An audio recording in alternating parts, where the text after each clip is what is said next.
I am so glad you are here. It is Energy Sunday in my world, so let's get to it. Did you know not everyone is psychic in the same ways?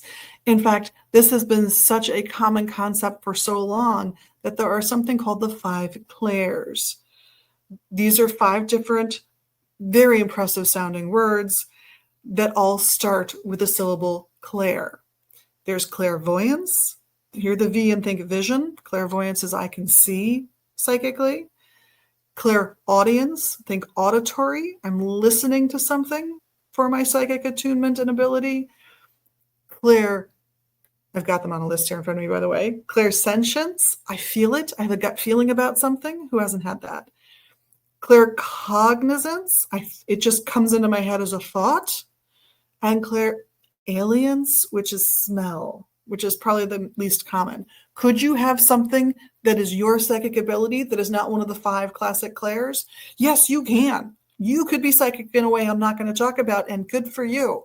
No matter which of these is your strong suit or your unique part of your psychic abilities is your strong suit, they're all valuable gifts. They're all important. They don't make us any more or less special than anyone else.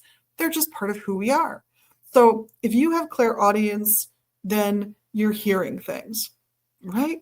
So practicing visualization, while it might be great for your brain and a wonderful thing to do for your overall just mental health generally, if you want to get good at being psychic and you hear things, work on hearing things, not seeing things. So if you are going to work on your clairaudience abilities, you want to hear things in other people's voices. You want to encourage yourself to be able to, when you pick up a book, hear it in the author's actual voice if it's been recorded and you can hear it.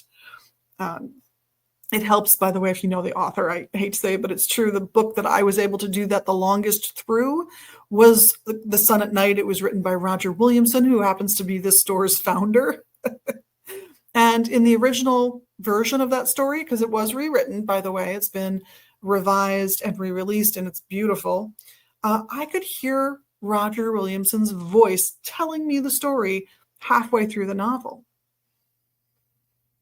If you can hear different voices doing the different characters in a novel, then work on clairaudience skills by listening for messages, by trying to suss out how things are going for people by listening perhaps to the tone of their voice, listening to the noises, the ambient noises around to help judge the stressfulness of the situation, the welcoming feelings that you might have in a given place at that particular moment. If you are very visual and visual information is easy for you to digest, then you work on your visualization skills. If you work on your visualization skills, you will see things more often.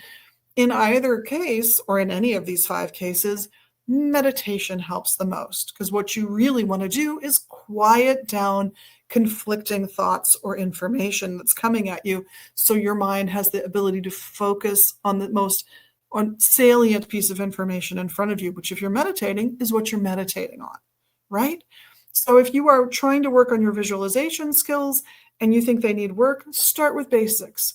Visualize a circle. Then visualize a dot of energy going around the circle and around the circle. Then add color to what you're watching. Perhaps the circle is green and the energy around and around it is purple, for example. Move on from there to increasingly complex images, color combinations, etc., and your visualization skills will improve. If it's auditory, you're going to practice hearing things and allowing messages to just come to you verbally. Maybe instead it's clairsentience. How does your gut feel? Well, when you're meditating, feel things. Put on a piece of music and attempt to feel it as a physical sensation, so that when that new instrument comes in, you get a specific sensation because of it. Think about how it feels when someone does the row of bells that have different tones in them. You'll hear that sort of shimmery sound sometimes in pop music. It's a different feeling than if somebody just hits a cymbal and lets it go. If that's your approach, if you have a very physical sensation about these things, then practice that and your clairsentience should increase. If it's claircognizance, then it's just you think it, you just know it. That's tougher to practice, but it's not impossible. You ask yourself a question that does not have a yes or no answer, and you allow the full sentence or paragraph to appear in your head in response to your question. Just meditate on the question and see what you get. Clairalience, the smelling, same sensation. And I would use music again to see if you can taste and smell things, because that will enhance those sensations and give you a better chance at finding that clair as your primary clair ability.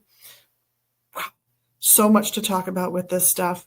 I wish I could go on, but I'm way over. So on behalf of myself and the rest of the staff here at Magus Books and Herbs in Minneapolis and online at magusbooks.com, we thank you for being your magical self and doing all the magical things you do every day, including, of course, the little things you get to do here, the likes, the shares, the subscribes, the comments, etc.